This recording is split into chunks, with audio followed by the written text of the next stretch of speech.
જેના ભેળા ભઈ ના હોય નું કટબ થઈ જવું.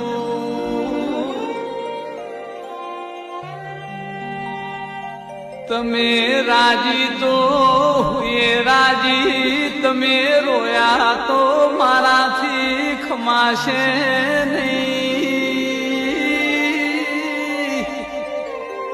જેનું કોઈ નથી ના માટે હું ભોવડ થઈ જવું.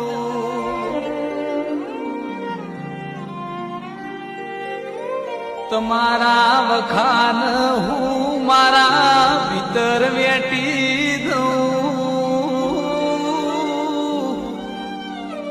તમારા વખના પલળેલા પોપણ હું ગોગો લુખી